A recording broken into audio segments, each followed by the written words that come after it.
6 महत्वपूर्ण बातें जो सनातनी युवक को पता होना चाहिए, हर हिंदू को पता होना चाहिए। सर्वप्रथम मैं आपसे एक सवाल पूछना चाहता हूं, क्या भगवान श्री कृष्ण, भगवान Shri Ram house of Lord के इंग्लैंड के सदस्य रहे थे? नहीं ना। तो ये क्या लगा रखा है, Lord of Rama, Lord of Krishna? सीधे सीधे कहिए ना, भगवान श्री कृष्ण, भगवान श्री राम। ये सीधे सीधे बताइए कि हम अपने हिंदू देवताओं का भगवान क्या क्या अर्थ करते हैं जिसका वर्णन इंग्रज अपने शब्दों में नहीं कर सकते हैं। तो ये तो गर्व की बात है। दूसरी बात, किसी की मृत्यु के पश्चात आजकल लिखने का फैशन आया है RIP, यानी कि इतना शॉर्टकट यूज किया कि उस शॉर्टकट का अर्थ ही हमको नहीं पता। RIP का मतलब अर्थ होता है रेस्ट इन पीस, यानी कि मरने के पश्चात उसे मोक्ष प्राप्ति ना हो, बल्कि वो शांति के साथ किसी कब्र के अंदर पड़ा रहे और वहीं पर दफन हो जाए।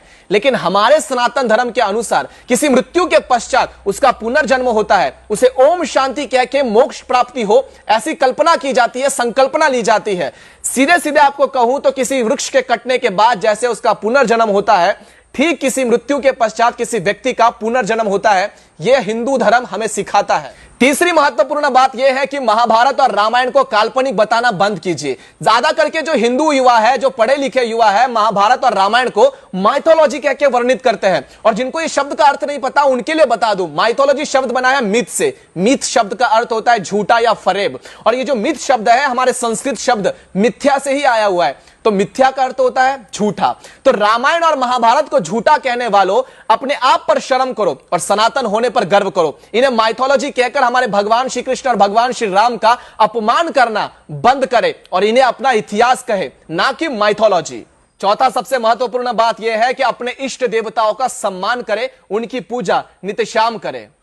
पांचवा सबसे महत्वपूर्ण बात, हमारे मंदिरों को प्रार्थना गृह कहना बंद करे, क्योंकि यह प्रार्थना घर नहीं बल्कि हमारे भगवान का विश्राम गृह एवं देवालय है। हमारे मंदिर के अंदर केवल प्रार्थना नहीं होती, बल्कि वो हमारे भगवान का ही घर है। तो ये सारी चीजें आपको पहले समझनी चाहिए। आगे चलते हैं। और अंतिम बात हमें समझना चाहिए कि आजकल के जो पढ़े लिखे माँ बाप होते हैं वो अपने बच्चों के लिए केक लाते हैं, उस केक के ऊपर दिया जलाते हैं या फिर मोमबत्ती लगाते हैं और उसे फूंक मारकर जन्मदिन मनवाते हैं। आप लोग को समझना चाहिए कि हिंदू धर्म के अनुसार अग्नि को बुझाना सबसे ज्यादा अपशकुन माना गया है। अपने बच्चों को सिखाइए कि तमसो मां ज्योतिर्गमय। इसका अर्थ यह होता है कि अग्नि देवता को प्रज्वलित करके हम अपने बच्चों के उज्जवल भविष्य की कामना अपने इष्ट देव से करते हैं, अग्निदेव से करते हैं। लेकिन अंग्रेजों के जो चोचले हैं उसको मनाते मनाते हम लोग भूल चुके हैं कि आखिरकार हमारी धर्म क्या है, हमारा सभ्यता क्या है, हमारी संस्कृति क्या है। लेकिन जब तक आप जैसे और हम जैसे युवा जीवित हैं, तब तक अपने सनातनियों को जागृत करने का प्रयास पूर्णतः करते रहेंगे। इस वीडियो से अगर आपको कुछ सीख मिली है तो आगे तक जरूर पहुंचाएं और हर उस युवा सनातनियों को बताएं कि आखिरकार ये 6 महत्वपूर्ण बातें जो आपको मैंने बताई है वो कितना ज्यादा मायने रखती है हमारे सनातन धर्म के अंदर। तब तक के लिए जय सनातन।